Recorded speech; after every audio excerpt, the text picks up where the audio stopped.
নমো ভগবতে বাসুদেবায়। শ্রীমদ্ ভাগবত গীতা, প্রথম অধ্যায়, অর্জুন বিষাদ যোগ। শ্লোক নাম্বার 1।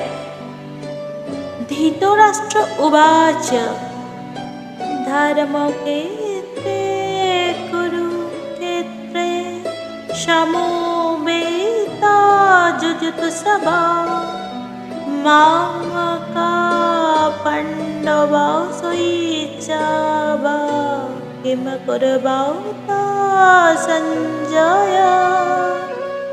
ধৃতরাষ্ট্র বললেন, হে সঞ্জয়, ধর্মক্ষেত্র কুরুক্ষেত্রে যুদ্ধ করার মানুষের সমবেত হয়ে আমার পুত্রেরা এবং পাণ্ডুর পুত্রেরা কি করলো? ধর্মক্ষেত্র অর্থাৎ যে স্থানে ধর্মীয় আচার সম্ভ্রম অনুষ্ঠিত হয়।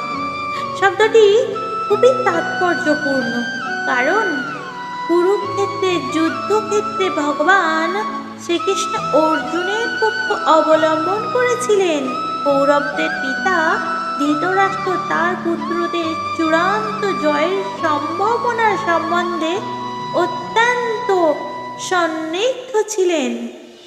তাই দ্বিধাগ্রস্ত চিত্তে তিনি তার সচিব সঞ্জয়ের কাছে জানতে চাইলেন, তারা কি করলো।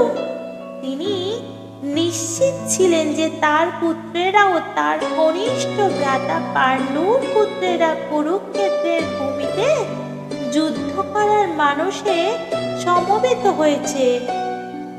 তবুও তার অনুসন্ধানটি ছিল তাৎপর্যপূর্ণ। তিনি চাননি যে পাণ্ডব ও কৌরবদের মধ্যে কোনো আপোষ মীমাংসা হোক। তিনি আশা করেছিলেন যে যুদ্ধে তার পুত্রদের ভাগ্য সুনিশ্চিত হোক। যেহেতু এই যুদ্ধের আয়োজন হয়েছিল কুরুক্ষেত্রে, যাকে বেদে আরাধনার ক্ষেত্র বলে উল্লেখ করা হয়েছে, এমনকি দেবতাদের জন্যেও। তাই ধৃতরাষ্ট্রের এই যুদ্ধের ফলাফলের উপর এই পবিত্র স্থানের প্রভাব সম্বন্ধে শঙ্কাকুল হয়েছিলেন। তিনি খুব ভালোভাবে জানতেন যে অর্জুন এবং পাণ্ডুর অন্যান্য পুত্রদের উপর এই পবিত্র স্থানের মঙ্গলময় প্রভাব পড়বে, কারণ তারা সকলেই ছিলেন অত্যন্ত ধর্মপরায়ণ।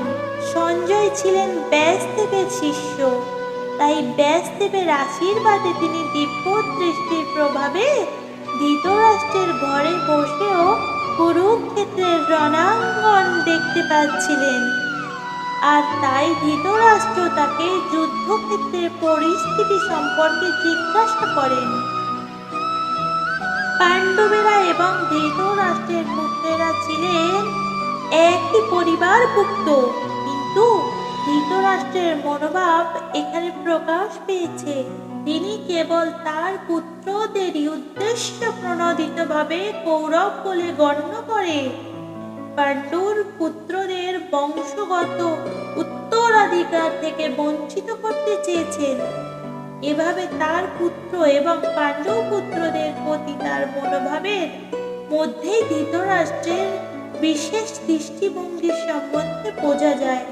ধান ক্ষেত্রে যেমন আগাছাগুলি তুলে ফেলে দেওয়া হয়, ঠিক তেমনি এই আলোচ্য বিষয়টি শুরু থেকেই এটি আশা করা যায় যে কুরুক্ষেত্রের ধর্মক্ষেত্রে, যেখানে ধর্মের জনক শ্রীকৃষ্ণ স্বয়ং উপস্থিত রয়েছেন, আগাছার মতোই ধৃতরাষ্ট্রের পুত্র তাদের অনুগামীদের উপড়ে ফেলা হবে এবং ভগবানের ইচ্ছা ক্রমে ধার্মিক যুধিষ্ঠিরের নেতৃত্বে ধর্মপরায়ণ মহাত্মাগণের পুনর্প্রতিষ্ঠিত হবে।